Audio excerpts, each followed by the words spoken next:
देखिए, स्वास्थ्य के बारे में हम बात कर रहे थे कि स्वास्थ्य क्या है। तो स्वास्थ्य अर्थात स्वस्मिन् तिष्ठति स्वास्थ्य, जो स्व में स्थित हो।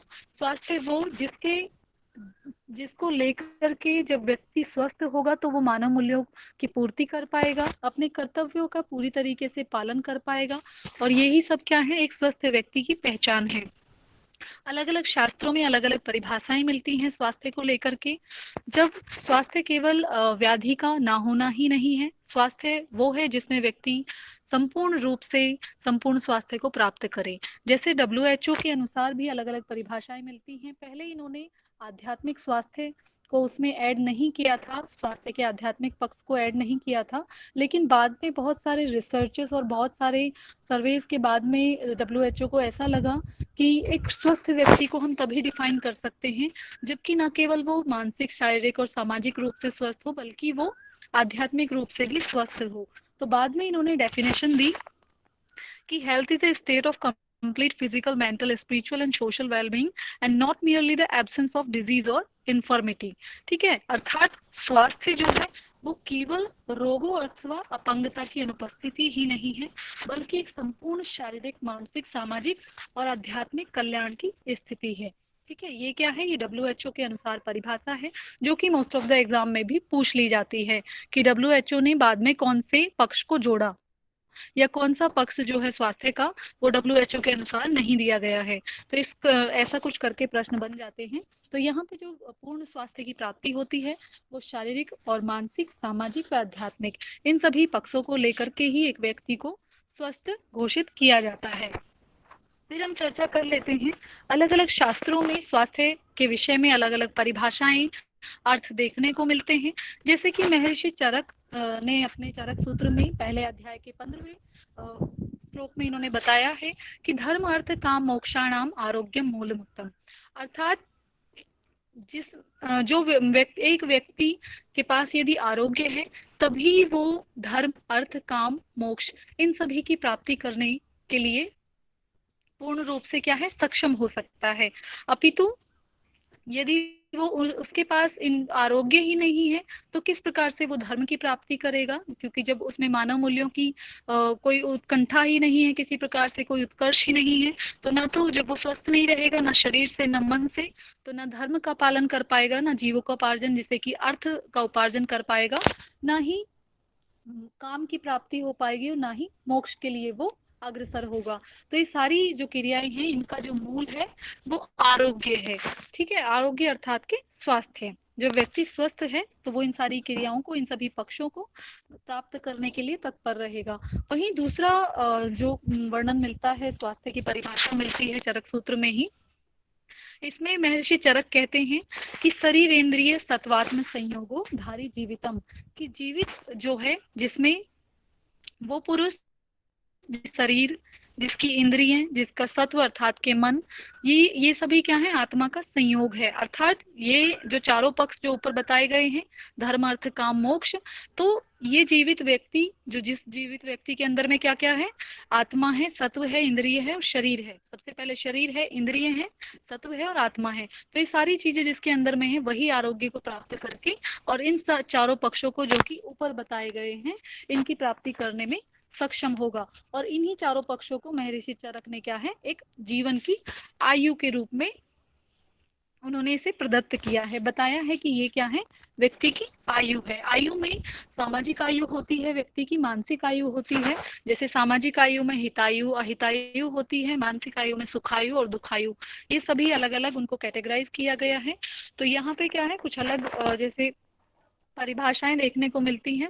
जो सुश्रुत सूत्र है, सुश्रुत संहिता जो है, महर्षि सुश्रुत जो हुए हैं हमारे, जो कि शल्य चिकित्सक हुए हैं हमारे देश के सबसे पहले, तो इन्होंने क्या बताया है, इन्होंने बताया है कि समदोष समाग्निश्च सम धातु मला क्रिया प्रसन्नात्मेन्द्रिया मना सर्व समर्थ इत्यादि धीयते। ठीक है, तो इनके सॉरी यहाँ पे ये थोड़ा सा गलत हो गया है, यहाँ पे है प्रसन्न आत्म इंद्रिया मना स्वस्थ इत्यादि धिये थे। ठीक है, तो यहाँ टाइपिंग मिस्टेक हो गया है थोड़ा, यहाँ पे स्वस्थ आएगा। ठीक है, तो इन्होंने बताया है 15वें अध्याय के 41वें सूत्र में। इनके कहने का तात्पर्य है कि जिस व्यक्ति के दोष सम हो, दोष अर्थात के त्रिदोष जो आयुर्वेद के अनुसार बताए गए हैं हमारे, वात पित्त और कफ। और जो हमारी धातुएं हैं, जैसे जो हमारी सप्त धातु हैं, सप्त धातु जो हमारी रक्त है, मांस है, अस्थि है, मज्जा है, ये सारी जो धातुएं हैं, वीर्य है, तो ये सभी धातुएं क्या है, ये सप्त धातुओं में है, ये भी यदि सम हो। अग्नियां जो है, अग्नियां अलग अलग हैं। महर्षि सुश्रुत ने 5 प्रकार की अग्नियां बताई हैं। महर्षि चरक ने 3 प्रकार की अग्नि बताई हैं, जैसे जठराग्नि, भूताग्नि, धात्वाग्नि। महर्षि सुश्रुत ने वही पाचकाग्नि, रंजकाग्नि, साधकाग्नि। तो ये सभी क्या है, इन्होंने अलग अलग प्रकार की अग्नियां बताई हैं मनुष्य के शरीर में जो स्थित होती हैं। ठीक है, तो ये जब सम होंगी तब एक व्यक्ति स्वस्थ होगा, जिसकी इंद्रियां, मन और ये सभी क्या है, ये प्रसन्न रूप से वो प्रसन्न होगा इन सभी में। तो वही व्यक्ति क्या है, वही स्वस्थ है। अर्थात जिसके दोष, धातु, मल, अग्नि, इनकी क्रियाएं सम रूप से, सुचारू रूप से ये चल रहे हैं और उसकी इंद्रियां और मन प्रसन्न हो, वही व्यक्ति क्या है, स्वस्थ है। फिर प्लानिंग कमीशन जो है, योजना आयोग के अनुसार जो है अलग इसकी एक परिभाषा दी गई है। जैसे स्वास्थ्य क्या है, सकारात्मक कल्याण की एक दशा है। जब व्यक्ति स्वस्थ होता है तो जैसे हठयोग प्रदीपिका में भी कहा गया है कि मुख पर तेज होता है, नैनों में कोमलता आती है, नैनों में तेज होता है, तो ये सभी क्या है, सारे मुख पर प्रसन्नता होती है, ये सारी ओज तेज की प्राप्ति होती है। वही व्यक्ति क्या है, उसको भी स्वस्थ बताया गया है। जब उसको प्राप्ति हो जाती है सभी हठयोग की अलग अलग क्रियाओं की, और उसके बाद में ये व्यक्ति को क्या है, उस दशा को जो है, उस दशा में व्यक्ति को प्रसन्न बताया गया है और स्वस्थ बताया गया है। जब व्यक्ति स्वस्थ होता है, प्रसन्न रहता है, प्रसन्न रहता है, तो सकारात्मक रहता है। ठीक है, तो ये क्या है, प्लानिंग कमीशन के अनुसार इसकी जो परिभाषा है, स्वास्थ्य क्या है, सकारात्मक कल्याण की एक दशा है जिसमें व्यक्ति मानसिक तथा शारीरिक क्षमताओं का सामंजस्य जो है वो ढंग से, मतलब एक तरीके से विकास उनको विकसित करके जीवन की पूर्ण समृद्धता और पूर्णता का आनंद लेने में सक्षम हो पाता है, या उसका आनंद लेता है। ठीक है, वहीं जो हमारे पंडित श्री राम शर्मा आचार्य जी हैं, उनके अनुसार क्या है, जिस काम को करने से किसी प्रकार की तकलीफ ना हो, अर्थात कष्ट ना हो, श्रम से जीना कतराए, मतलब क्या है, श्रम, कठिन परिश्रम करने से, हार्ड वर्क करने से आपका इंटरेस्ट ना हटे वहां से, मन में काम करने का उत्साह बना रहे, मन प्रसन्न रहे, और मुख पर क्या है, एक होप दिखाई दे, मुख पर जो है आशा की झलक हो, ऐसा व्यक्ति क्या है, उसी व्यक्ति को पूर्ण स्वस्थ कहेंगे। ठीक है, तो ये अलग अलग विद्वानों के अनुसार अलग अलग स्वास्थ्य की परिभाषाएं हैं। यहाँ पर अब हम जान लेते हैं कि स्वास्थ्य रक्षण के स्तंभ क्या क्या हैं। आवाज सभी तक पहुंच रही है? Yes ma'am. Yes ma'am. Okay, जी मैम। ठीक है। जी मैम। Okay okay. स्वास्थ्य रक्षण के जो स्तंभ हैं कि स्वास्थ्य की प्राप्ति जो है वो किस प्रकार, किन का पालन करने से होती है। तो जब हम पालन करेंगे कुछ चीजों का, तभी क्या है, हम एक गोल तक पहुंच पाते हैं। तो किसी भी गोल को प्राप्त करने के लिए अलग अलग उसकी सीढ़ियां होती हैं, पहला स्टेप होता है, दूसरा स्टेप होता है। उसी प्रकार से क्या है, स्वास्थ्य की जो रक्षा करते हैं, स्वास्थ्य की को जो हम अचीव कर सकते हैं, वो सही ढंग से इन तीनों का पालन करने के पश्चात ही कर सकते हैं। वो क्या क्या है, वो हमारी दिनचर्या है, रात्रिचर्या है और ऋतुचर्या है। अब इनको हम किस प्रकार से सुचारू रूप से फॉलो करें कि हमें टोटल हेल्थ की प्राप्ति हो।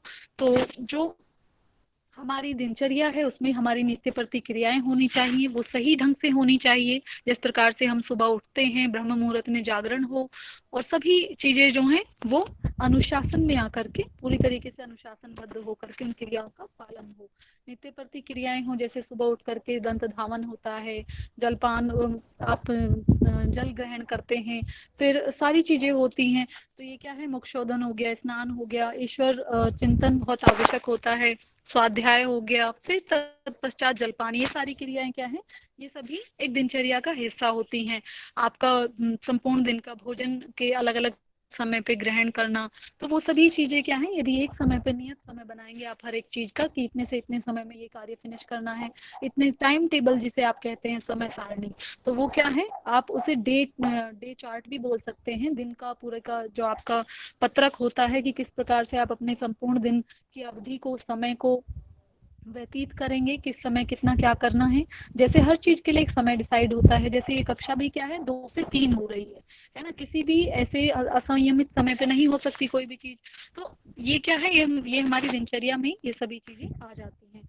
फिर हमारी रात्रिचर्या कैसी हो, रात्रिचर्या में क्या हो, जैसे संध्या काल में क्या है, संध्या वंदन हो, रात्रि भोजन होता है, स्वाध्याय वगैरह करें, चिंतन मनन करें, आत्मविश्लेषण करें कि आज का दिन आपने किस प्रकार से व्यतीत किया, आपने क्या क्या ऐसा किया जो आपको नहीं करना चाहिए था, या आपने कुछ ऐसा अलग अच्छा किया जो आपको और भी इसको बनाए रखना चाहिए। फिर इसमें यही सब चीजें हैं, कुछ चीजें होती हैं आयुर्वेद अनुसार, जैसे कुछ चीजें संध्या काल में नहीं करनी चाहिए, जैसे पढ़ाई होती है, ठीक है, यात्रा गमन होता है, तो कुछ चीजें जो होती हैं उनको सायकाल में नहीं करते हैं, क्योंकि संधि काल जो है, 2 काल जब मिल रहे होते हैं तो उस समय पे क्या है, ऊर्जा का स्तर बहुत ही ऊंचा होता है, तो वहीं पे क्या है, हमें आवश्यकता होती है चिंतन मनन और स्वाध्याय और भजन वजन, इन सभी चीजों के लिए भोजन भी नहीं किया जाता है जब 2 काल मिल रहे होते हैं तो, ठीक है। यहाँ पे फिर थर्ड में आता है ऋतुचर्या। ऋतुचर्या में जो हमारी जो ऋतुएं होती हैं आयुर्वेद अनुसार, जो हमारी 6 ऋतुएं होती हैं, इन सभी का जब हम अच्छे से पालन करेंगे, जो ऋतुओं के अनुसार हमें खाद्य पदार्थ पथ्य पदार्थ बताए जाते हैं कि जिनको हम पथ्याहार के रूप में ग्रहण कर सकते हैं, तो क्या होगा, उनसे हम रोग को दूर कर पाएंगे और रोगों से बचे रहेंगे, स्वस्थ रह पाएंगे। तो जैसे शिशिर जो ऋतु है वो कब से कब तक होती है, वो माह और फागुन तक होती है, ठीक है। फिर जो बसंत जो होती है माघ फागुन अर्थात के जनवरी फरवरी। फिर जो बसंत ऋतु होती है वो चैत बैसाख अर्थात के चैत्र अर्थात के जो भी चल रहा है, ठीक है, ये क्या है, ये चैत्र और बैसाख, तो ये यहाँ पे हमारा क्या हुआ, मार्च और अप्रैल। फिर ग्रीष्म ऋतु जो है, ये ग्रीष्म ऋतु आ जाएगी ज्येष्ठ और आषाढ़ में, ये मई जून में। फिर वर्षा ऋतु जो है जुलाई अगस्त में, श्रावण भादो। फिर शरद ऋतु आती है, फिर ये क्वार कार्तिक, ठीक है। फिर इसके मतलब कि सितंबर और अक्टूबर। फिर जो हेमंत ऋतु आती है वो नवंबर और दिसंबर, अगन और फूस, ठीक है। इस प्रकार से क्या है, इनमें जो आहार बताए जाते हैं उनके अनुसार से ही आहार का ग्रहण करें, तो वही व्यक्ति क्या है जो इनके अनुसार चलता है, इनके अनुसार अपने परिधान रखता है, इनके अनुसार क्रियाकलाप रखता है, इनके अनुसार ही आहार को ग्रहण करता है, तो वही व्यक्ति क्या है, वही स्वस्थ है, जो इनके इन पूरे स्तंभों का सही रूप से सुचारू रूप से पालन करता है।